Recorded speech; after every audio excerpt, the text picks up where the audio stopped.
Hey guys, it's girl Cindy and I'm back. Yeah, I know I have been away for a while, and to be honest, I don't have a genuine explanation for that. A lot has been going on. Well, not really. Sometimes you're not in that emotional or mental state to make videos and all that. And if you know me quite well, what I really love to do is vlog, go about and all that. I'm not really a fan of sit down videos and all that, but we're trying, we're getting there. Well, aside that, for the past few months, I've been having terrible skin, really, really bad. But yeah, it's getting better now. Well, you can't tell because I'm putting on makeup. So yeah, and I'm not the kind of person that loves to you know, glam up to make videos and all that. Maybe maybe sometimes, but barely. But that's by the way. I hope you guys can forgive me. I'll try to be consistent, okay? Yeah, you guys will see me more often here and there, So anyways, let's jump right into today's video, okay?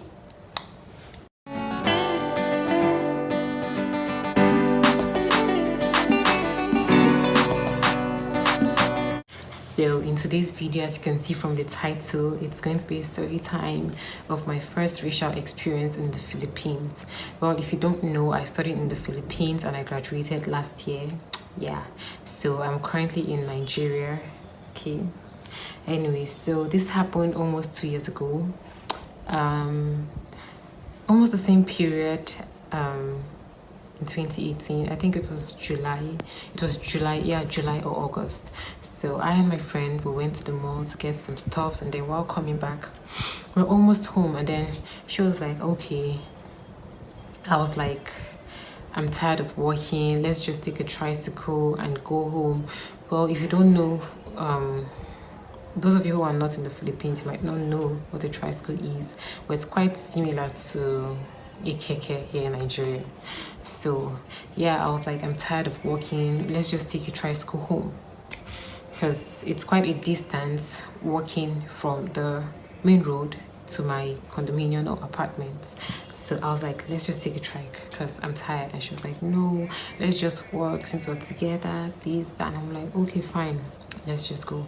So this tricycle guy, he came to us and he was like, do you want a ride? And jokingly, I was like, is it free? Are you gonna take us for free? And he was like, yeah, I will, but after that I'm gonna kill you guys. And then I was dumbfounded for a minute because I didn't know if I should take that serious or not, because the expression on his face didn't say that. So I'm like, oh wow, okay. And then after he said that, he drove off, not up to 100 kilometers away from us, pick another passenger. So I told my friend, I was like, did you hear what this guy said? Because when he stopped, she was a little bit ahead of me, so she didn't hear whatever he said. So I was like, did you hear what this guy said? And then I repeated it to her, and she was like, oh, okay, let's go. And I'm like, let's go. Like someone is ready to fight, okay? So she went to meet the guy, and then she was like, what did you tell my friend? And he confidently repeated himself. And then he was trying to argue with her, because she's like, why would you do that? Why would you say that? This, that. And then he was still trying to defend himself, saying no kind of things, because her hand was on his trike, because he was still trying to leave, walk away while she was talking to him. So we were kind of struggling. And then suddenly he pushed her hand away and spat on her face. And I'm like, ooh, someone have guts. At this point, I didn't know what to say. You can't even imagine. So after that incident, he drove off back to the apartment, the condominium, because it's I don't know how to describe what a condominium is. It's like a building. It looks like a hotel, and each apartment is just the way, it's just positioned how hotel rooms are. Okay, so yeah. I think that's the best possible explanation I can give, because this he actually lives in the condominium also. So when we went back to the condominium, to our apartment. We went to drop the stuff we got, and then we came back downstairs to report to the guards, and then they were like, they can't do anything about it because this happened outside the condominium. Well, that was quite reasonable to an extent because yeah, it actually happened outside, but this person lives inside the condominium, and as a black person, he's already a threat to us and our lives. Okay, you guys know how this thing goes. You guys know.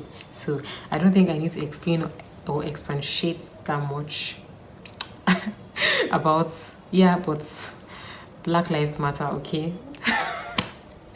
Anyways, that's by the way.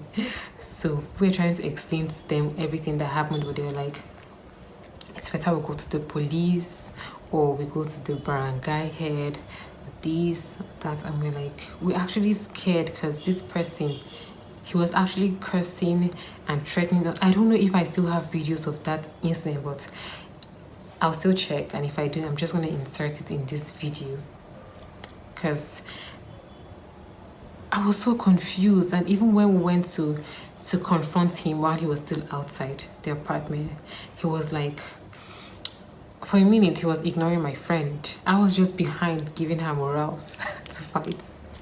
Not actually fight, but you know, I mean, yeah. So he was like, she should get out, he hates black. He was trying to get, I don't know, something, because it was, I think it was about 4 p.m. when that happened, and then we kept on arguing on that issue until I think 8 p.m. in the evening. Yeah, around 8 p.m. or 9, I can't really remember. So he was trying to get something from his tricycle to attack my friend, but other people were there. They couldn't do anything about what happened. They couldn't do anything. He was insulting that we should get out. He hates black. He was insulting in Tagalog, calling us puta. Puta no, not puta. Oh God, I can't even remember my Tagalog anymore. Puta ina, whatever. But that's like a whore in Tagalog. It means a whore. He was saying a lot of things, and then at that point we didn't know what to do because we're helpless. Like, everyone around didn't want to intervene. They literally didn't want to do anything.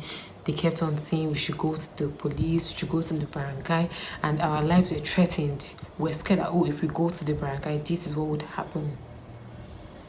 Maybe he's going to try to harm us or do something, or do, because it was really, really crazy, to be honest. It was really, really crazy.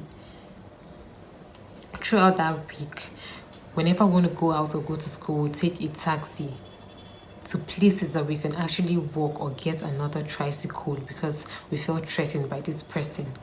That same month this incident happened was the same month we moved into that apartment. And at that point, we were thinking of moving out again. So you can imagine the struggle. I'm not saying that Filipinos are racist or Philippines is a racist country. Come on, no. Of course, wherever you are, you're going to experience some sort of racism and all that, but it's not, should I say, it's not that bad. That was like my first racial experience that I had to experience, and it was threatening, it was scary. Like, I don't think I've ever felt so helpless all through my 5 years in that country, because there's no word that can describe how I felt at that point, to be honest, because we were ready to leave. We were really, really ready to leave because we felt, how can you spit on someone's face? And he wasn't even scared to say he hated black, like, really. And the funny part was that a few months after that incident, this guy, when I changed my apartment, we're in the same condominium, I realized that this person was my next door neighbor. Like, his apartment was facing mine. There are times that I would walk on the street and he would be like, oh, Cynthia, can I give you a ride? This, and I'll be like, oh, okay, fine. So I gradually became cool. Like, everything was, well, not that bad anyways, but yeah, it was just okay. But trust me, that period where this incident happened was really, really terrible.